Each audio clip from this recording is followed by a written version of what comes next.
Wem vertraust du mehr? Deinem besten Freund oder deinem Computer? Grundsätzlich wahrscheinlich deinem besten Freund, aber kommt das normalerweise nicht doch auf die Tätigkeit an? Dein bester Freund wird vermutlich zum Beispiel nicht so gut Kopf rechnen können wie dein Computer. Wenn es allerdings um ein gutes Gespräch bei einem guten Kaffee geht, würdest du vermutlich deinen besten Freund bevorzugen. Logisch. Klar, der Vergleich ist gemein, signalisiert aber Folgendes: Menschen sind in manchen Aufgaben deutlich besser als Computer, in anderen hingegen sind die Maschinen uns massiv überlegen. Die wichtigste Frage, die wir uns also jetzt stellen müssen, ist folgende: Sind Computer eigentlich in dieser Aufgabe besser als wir oder sind sie schlechter?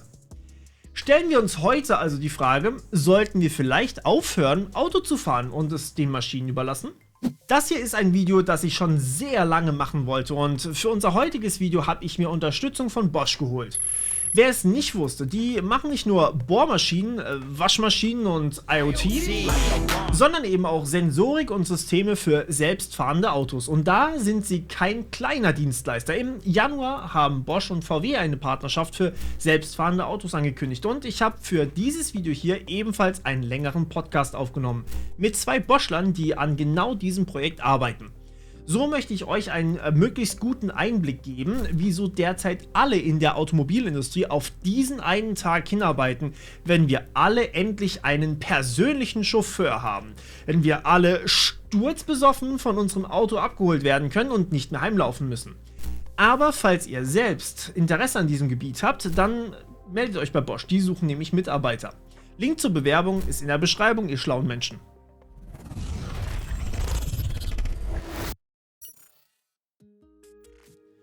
Die Autofahrer unter euch kennen es. Man fährt zu einer Party, aber irgendwie muss ich ja auch nach Hause kommen.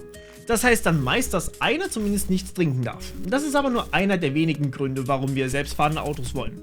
Ich persönlich bin auf dem Dorf aufgewachsen. Ein Bus fährt auch heute dort nur einmal in der Stunde, am Wochenende sogar nur alle 2 und nach 22 Uhr kommt man weder rein noch raus. Wenn wir feiern wollten, hieß das für uns entweder dort übernachten, wo wir feiern waren, heimlaufen oder wir werden abgeholt. Auch das ist ziemlich ätzend gewesen für unsere Eltern, auch schon im Kindesalter. Selbstfahrende Autos könnten hier offensichtlich helfen. So ein Privattaxi, klar, warum nicht? Ein Ausbau der Öffis wäre natürlich auch eine Möglichkeit, aber für die macht es finanziell einfach keinen Sinn, so einen Dienst anzubieten. Denn ja, der Busfahrer und der Sprit für den Bus muss natürlich auch bezahlt werden. Ah, merkt ihr was? Öffentliche Verkehrsmittel könnte man auch automatisieren, und erst letzte Woche in den IT-Trends haben wir über selbstfahrende Züge gesprochen. Und das ist ein Punkt, der mich momentan auch tangiert. Meine Großeltern, genauer mein Opa, meine Oma hat keinen Führerschein, er fährt noch Auto, obwohl er schlecht sieht und nur mit Hörgerät hört. Seine Reaktionszeit ist die von einem Amboss und wir machen uns große Sorgen, dass er einen Unfall haben könnte. Deswegen wird er einfach meist von der Familie irgendwo hingefahren, wenn er irgendwo hin möchte. Dadurch schränkt er sich aber auch krass ein und das verletzt ihn, auch wenn wir das gerne machen. Grüße gehen raus, Opa. Das sind aber offensichtlich Gründe, warum man eigentlich diese Mobilität allen zugänglich machen möchte. Auch denen, die noch nicht oder nicht mehr können. Und ja, ich weiß, das Umweltthema muss man separat angehen, das ist heute aber nicht Thema, das kommt noch, versprochen. Viel weniger offensichtlich bleibt da aber folgende Frage: Was ist mit uns Autofahrern? Wir haben einen Führerschein, haben aber vielleicht echt Angst zu fahren.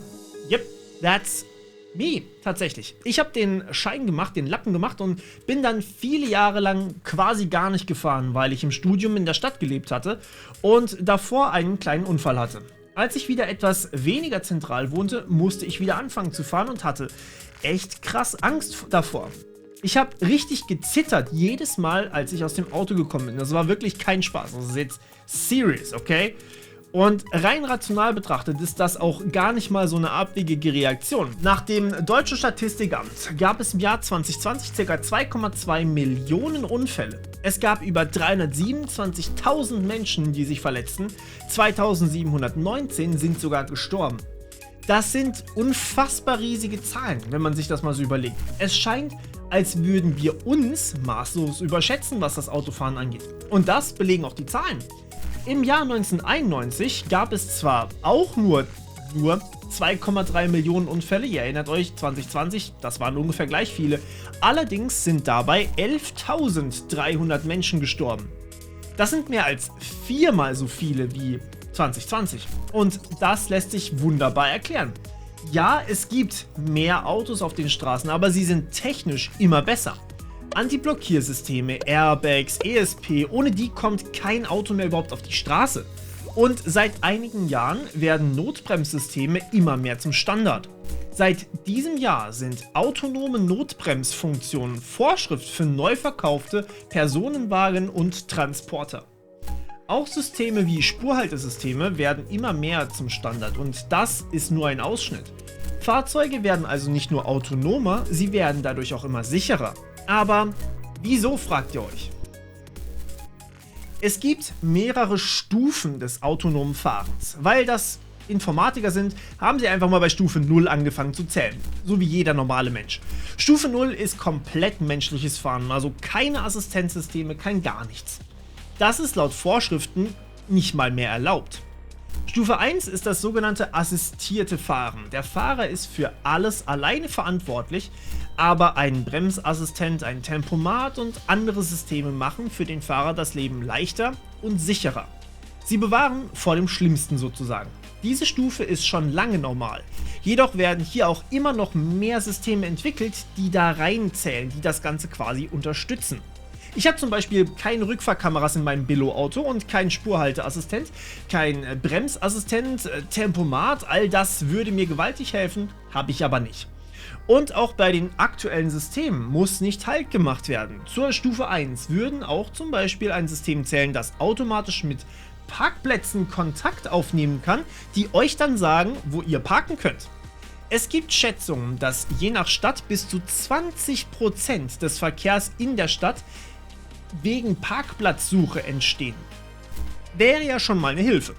Aber solange ihr die Kontrolle über euer System habt, zählt das alles zu Stufe 1.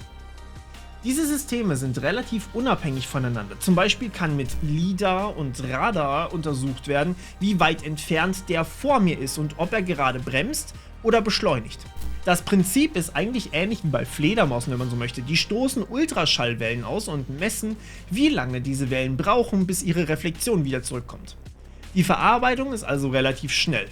Also du kannst davon rechnen, dass bis der Standard-Use-Case, ein Kind rennt vor dem Auto auf die Straße. Das Fahrzeug hat es erkannt, bis das Gaspedal ist wirklich gedrückt und die Bremse reagiert schon, bist du tatsächlich maximal bei 500 Millisekunden. Beim Mensch, wenn du da die Reaktionszeit hast, dann erstmal noch dich gedanklich mit dem Thema auseinandersetzen, dann Druck auf die Bremse aufbauen, bist du tatsächlich bei einem Vielfachen dessen. Das ist tatsächlich dann genau diese Zeitspanne, die auch nach Versicherungsstudien wirklich signifikante Anzahl von Unfällen zu reduzieren hilft oder tatsächlich auch zu vermeiden in den meisten Fällen. Oftmals genügt es ja sogar schon, wenn das System den Großteil der Geschwindigkeit abbaut, um zumindest Kollision zu mitigieren. Aber meistens schaffst du es tatsächlich mit dem System gerade noch, so einen Auffahrunfall zu vermeiden, den du als normaler Mensch tatsächlich nicht mehr unter Kontrolle gehabt hättest.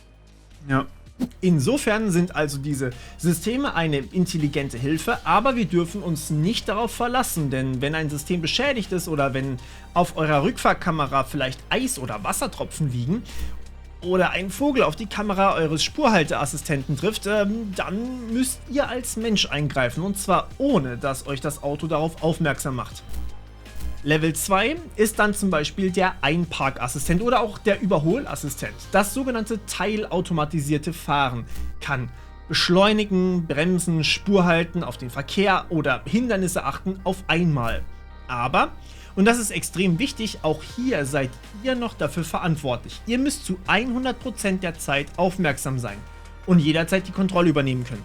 In diesen Systemen sind wir derzeit. Das nächste ist dann der Sprung auf Level 3. Das System ist auf Level 2 nicht absolut akkurat darin, euch zu melden, wenn es gerade nicht mehr klappt. Und sind wir mal ehrlich, das ist auch komplett logisch. Schaut euch diese Bilder mal an. Könntet ihr damit fahren? Dieser Vogelschiss ist kaum zu unterscheiden von einem Hindernis und bei Dunkelheit und Regen oder gar bei schneebedeckter Straße Fahrspurmarkierungen zu sehen, ist auch für mich quasi unmöglich. Wir wissen, dass wir da lang fahren können, wo andere vor uns gefahren sind, aber zuverlässig ist eben anders. Könnte ja auch einfach jemand sein, der in Matsch gefahren ist. Es gestaltet sich jedoch auch sehr schwer, auf einfach jeden Fall vorbereitet zu sein. Wollen wir jede Art von Sensorbeschädigung erkennen, brauchen wir hierbei einen immensen Datensatz. Und das ist das große Problem. Bei Stufe 3, dem sogenannten hochautomatisierten Fahren, erkennt das Auto von selbst, wenn einige Sensoren nicht hundertprozentig funktionieren oder wenn sie bedeckt sind, und meldet sich beim Fahrer, dass der halt innerhalb von wenigen Sekunden einsatzfähig sein muss. Der Fahrer darf also durchaus Netflix gucken oder Nachrichten beantworten, muss aber schnell einsatzbereit sein. Also saufen ist er immer noch nicht. Um jetzt also zuverlässig gewährleisten zu können, dass das Auto immer alles von selbst vollständig erkennt, muss jede einzelne Situation bedacht werden. Und das ist jetzt der spannende Teil. Aber lasst uns zunächst noch die Stufen fertig machen, bevor wir da hingucken. Level 4 umfasst, dass das Auto frühzeitig erkennt, dass es gerade nicht mehr weiterfahren kann und in einen Fail-Safe-Zustand, also einen sogenannten sicheren Absturzzustand geht und zum Beispiel selbstständig an die Seite fährt. Also nicht den Fahrer benachrichtigt, sondern das Ganze eben von selbst macht. Ihr als Fahrer müsst aber in keinem Fall aktiv werden und könnt zum Beispiel ein Nickerchen machen oder vollkommen alkoholisiert nach Hause fahren. Es kann natürlich sein, dass ihr dann auf der Straße übernachtet, aber das ist dann euer Problem. Es gibt bereits Anbieter wie Waymo, die genau diesen Ansatz verfolgen. Sie sagen, solange man noch einen Menschen dazu verpflichtet, aufmerksam zu sein, kann das System nicht funktionieren. Denn wenn der Mensch nicht gefordert wird, wird er zwangsläufig mit den Gedanken abschweifen. Die Lösung liegt auf der Hand, den Mensch gar nicht erst einfordern, was Level 5 oder 4 autonomes Fahren wäre, oder aber, dass der Mensch innerhalb kürzester Zeit aufmerksam sein muss, bei Level 3, und das Auto Bescheid gibt, wenn was nicht stimmt. Daran wird gearbeitet unter Hochdruck, wie ihr jetzt wisst, aber ein selbstreflektiertes System zu bauen, ist gar nicht einfach, im Gegenteil. So, und als Ziel steht natürlich immer diese Stufe 5 irgendwann in ferner Zukunft, das wirklich autonome Fahren im Raum. Man möchte, dass Autos überall jederzeit autonom fahren können, während bei Stufe 4 zum Beispiel Autos vermutlich hauptsächlich auf speziellen Strecken fahren können, die vorgesehen sind dafür, erlaubt Stufe 5 überall, also auch Feldwege, Schotterstraßen, Links-Rechtsverkehr, Eis, Schnee, Matsch, Nebel bei Nacht. Also Orte, wo ich eigentlich auch nicht fahren würde, da fährt das Auto. Und ja, ich kann dann auch gar nicht mehr fahren bei Stufe 5, denn die Stufe 5 bedeutet, dass es gar keinen Fahrer mehr gibt. Er ist also nicht mal mehr vorgesehen. Das ist dann sinnvoll, wenn Maschinen tatsächlich besser fahren als wir Menschen. Jetzt habe ich schon ein wenig durchklingen lassen, was die Sprünge so schwer macht. Level 1 war erstmal die Systeme an sich zu entwickeln. Hört sich zwar doof an, aber die einzelnen Systeme waren früher natürlich nicht im Auto enthalten und alles andere als leicht zu entwickeln. Für einen Spurhalteassistenten muss ich zum Beispiel mit einer Kamera erkennen, was überhaupt eine Spur ist. Schaut euch diese Straße an. Wo ist da die Spur? Aber nun gut, bei Level 1 muss das ja nicht funktionieren, sondern nur assistieren. Ja? Sehr fortgeschrittene Level 1 Konzepte fallen dann schon fast unter Level 2, also wenn mehrere Dinge wie zum Beispiel Tempomat, Abstandhalter und Spurhalteassistent zusammenkommen, dann haben wir teilautomatisiertes Fahren, wo wir eben derzeit sind. Gerade wird am Sprung auf Level 3 gearbeitet, wo die Systeme selbst reflektieren müssen, und hier wird es jetzt eben kritisch. Es müssen Daten gesammelt werden, aus wirklich jeder Situation. Wenn wir jetzt sozusagen sagen, wir haben ein System, was an sich funktioniert, aber da ist ein Fall, der nur alle 40 Millionen Fahrstunden mal auftritt, dann heißt es, der tritt wahrscheinlich jeden Tag in Deutschland einmal auf. Ja. Und wenn das dann ein Fehler ist, wie alle 40 Millionen Stunden wird das Auto mal im Schnitt von der Straße abkommen, weil der Spurhalteassistent die Spur nicht richtig erkennt. Ja, das heißt, jeden Tag fliegt ein Auto von der Straße. Solche Datensätze zu bekommen ist aber nicht leicht, denn eine KI ist selten mit einem Bild zufrieden. Im Gegenteil, in Richtung 1000 Bilder, um die Spezialfälle wirklich in ihrer Einzelheit zu analysieren, das wäre schon gut. Ich meine, so ein Vogelschiss, ja, kann ziemlich unterschiedlich aussehen. Hart, weich, fleckig, verteilt, ihr versteht. Die Genauigkeit einer solchen Erkennung ist natürlich das A und O. Also muss man von jedem Spezialfall immens viele Bilder haben. Und dazu braucht es wahnsinnig viele Daten insgesamt. Eine KI nimmt dann diese Daten für das Training und ein Training sieht dann folgendermaßen aus. Ich habe Gewichte in meinem neuronalen Netz, also Zahlen, die die Berechnung meiner KI beeinflussen. Diese Gewichte können nun durch einen Lernalgorithmus angepasst werden. Ich gebe also meiner KI Daten mit dem gewünschten Ausgabewert und stecke vorne quasi die Daten rein. Ist dann der Ausgabewert der, den ich wollte, bleibt alles so wie es war, also die Gewichte, weil ist ja richtig. Ist der Ausgabewert falsch, kann ich mit dem Fehler die Gewichte anpassen, sodass ich näher an meinen Ausgabewert rankomme. Der Vorgang ist unfassbar komplex und rechenintensiv, denn solche Netze haben üblicherweise nicht eins, sondern mehrere Millionen Gewichte. Mit den Daten kommt man aber an das nächste Limit. Wenn jedes Auto permanent alle Sensordaten, also nicht nur hochauflösende Kameras, sondern auch LiDAR, Radar-Rohdaten und das von allen Autos insgesamt, wenn ich das alles übertrage, sind wir sehr, sehr schnell im Petabyte-Bereich. Zum Vergleich, diese Kamera hier nimmt gerade in diesem Moment mit bis zu 203 Megabyte pro Sekunde auf. Das sind etwa 12 GB pro Minute, 730 GB pro Stunde. Klar, in so einem Format muss man nicht unbedingt aufnehmen und das tun die Kameras hier natürlich auch nicht in den Autos. Aber allzu komprimiert kann ich auch nicht aufnehmen, denn jede Verarbeitung auf meinem Bild kostet mich ja Leistung in meinem Auto drin und diese Leistung muss in die kleinsten Geräte, sie muss passiv gekühlt sein, sie muss in einem fahrenden Auto ohne externe unendliche Stromquelle. Sind es nur 2 Megabyte pro Sekunde, also ein Hundertstel von dieser Kamera hier, dann landen wir bei etwa 7 Gigabyte pro Stunde. Jetzt brauchen wir aber 40 Millionen Stunden Videomaterial, um einen Fall einmal zu bekommen, wie oben geklärt, sprich 280 Millionen Gigabyte pro Sensor und davon am besten sogar noch mehrere. Oder, um es anders zu sagen, ein richtiger Shitload an Daten, die man dann noch zuweisen und auswerten muss. Was man jetzt also tut, ist folgendes: Man schickt gar nicht die ganze Zeit alles, sondern nur von den Leuten, die das auch wirklich wollen, sprich Testfahrer, Datenschutz und so, und natürlich nur das, wo die KI Probleme hatte oder wo Fehler aufgetreten sind oder wo was ungenau war. Man sammelt also konkret Daten, die man nutzen kann, um bessere Software herzustellen. Und deswegen sind wir aktuell erstmal in Level 2 gefangen und müssen noch warten, bis wir Level 3 wirklich zuverlässig nutzen dürfen. Sind wir dann bei Level 3, können wir noch besser, noch mehr Daten sammeln, um zu Stufe 4 zu kommen. Das heißt, selbstständig in einen Failsafe-Zustand zu fahren. Also trotz Steinschlag in eurem Kamerasystem noch zuverlässig ohne Fehler auf den Seitenstreifen fahren zu können. Zum Beispiel. Hier kommen hauptsächlich Backup-Systeme zum Einsatz, die für mehr Robustheit sorgen sollen. Und selbst wenn eines ausfällt, kann dann ein anderes einspringen. Jetzt wird's aber lustig, wenn ich in einem vollautonomen Fahrzeug sitze, das eventuell sogar gar kein Lenkrad mehr hat. Wer ist dann dafür verantwortlich, wenn ich einen Unfall habe? Ich hatte ja selbst eigentlich keinen Einfluss darauf.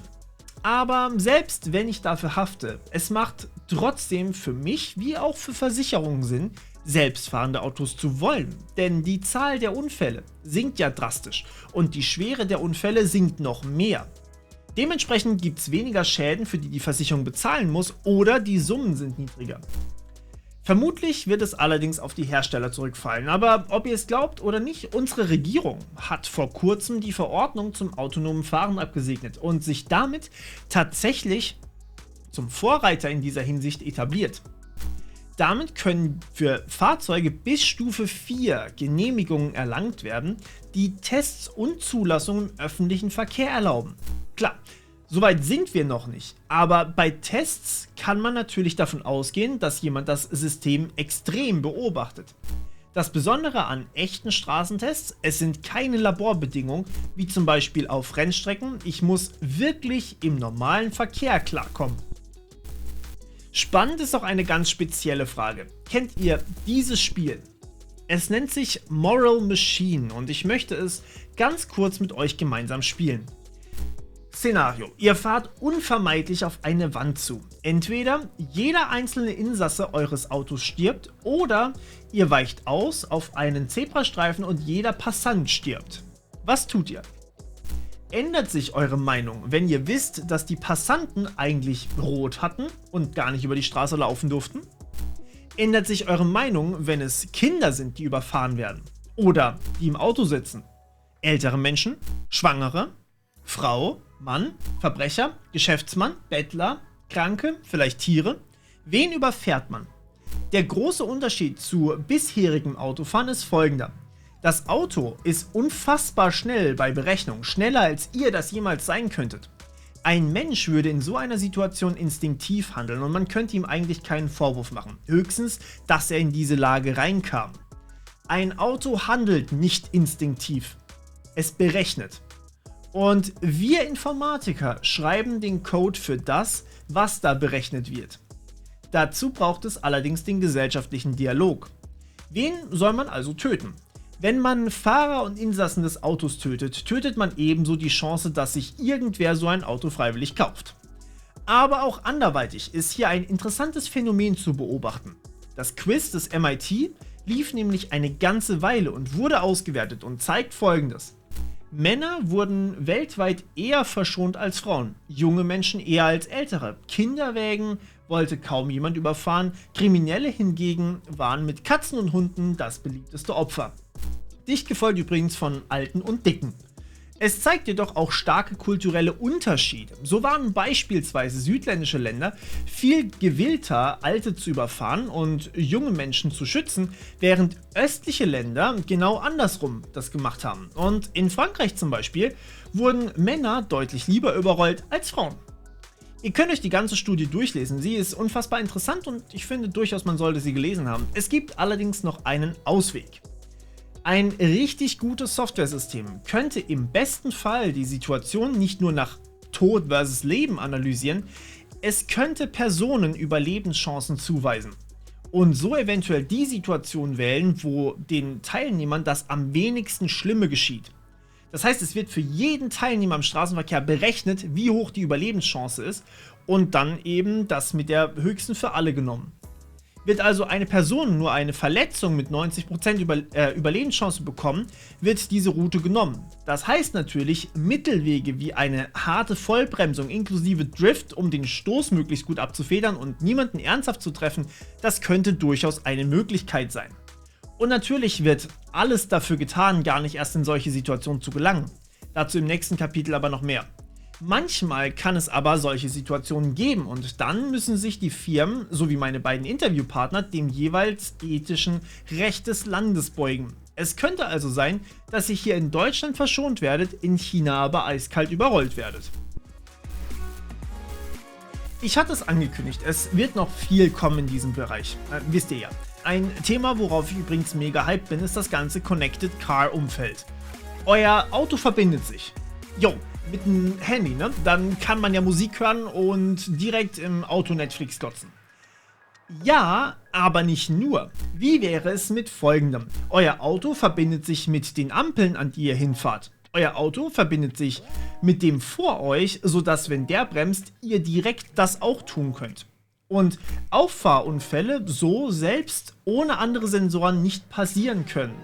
Damit steigt dann auch gleichzeitig die Robustheit, weil, naja, man weiß ja, wann der vor einem bremst, so kann man besser Abstand halten. Ich hatte tatsächlich auch eine Idee im Podcast. Was wäre denn, wenn man einen Bereich nur für autonomes Fahren komplett abriegelt, also die Straße natürlich, und nur Infrastruktur dort steht, die komplett mit den Autos kommunizieren kann? Ich sag euch, dann gibt es keine Unfälle mehr, zumindest in diesem Bereich, außer irgendjemand rennt absichtlich auf die Straße. Aber die Infrastruktur umstellen, das ist nicht so einfach. Die Stadt muss mitziehen. Es muss alles umgebaut werden und ich glaube, das ist eine der größten Herausforderungen, die Autohersteller müssen auch miteinander über offene Schnittstellen kommunizieren können. Also Fazit, wir sind schon extrem weit, schon jetzt, wenn wir uns das mal vorstellen. Ich meine, Vogelschisserkennung, Fahrspuren, Wind, Wetter, Nebel und noch so viel mehr. Und doch geht's immer weiter, auch wenn ich selbst schon an meine Grenzen stoße, wenn ich solche Bilder sehe. Ich finde die Entwicklung wahnsinnig spannend, ich hoffe ihr auch. Was meint ihr? Sind selbstfahrende Autos die Zukunft? Oder bleiben wir bei den Assistenzsystemen, weil der Mensch in Kombination mit der Maschine eben doch immer noch die beste Kombination ist? Wenn ihr mehr erfahren wollt, ich habe in diesem Video nur etwas an der Oberfläche gekratzt. Etwas tiefer geht der Podcast, aber es geht natürlich nichts im Vergleich zu einem Job in diesem Feld. Also schaut bei Bosch vorbei, die dafür noch tatkräftige Unterstützung brauchen. Schaut deswegen gerne noch mal kurz in die Beschreibung, ob einer der Jobs, nicht unbedingt nur die Informatiker-Jobs, was für dich wäre. Link ist natürlich in der Beschreibung. Ich bin euch auf jeden Fall sehr dankbar für diese wahnsinnig spannenden Einblicke und die großen Möglichkeiten, die wir als Menschen auch dadurch bekommen können. Und in diesem Sinne, bis zum nächsten Mal. Und ja, denkt dran, dass ich jetzt tatsächlich auch 2 Wochen in Sommerpause bin. Wir hören uns. Bis dann. Ciao.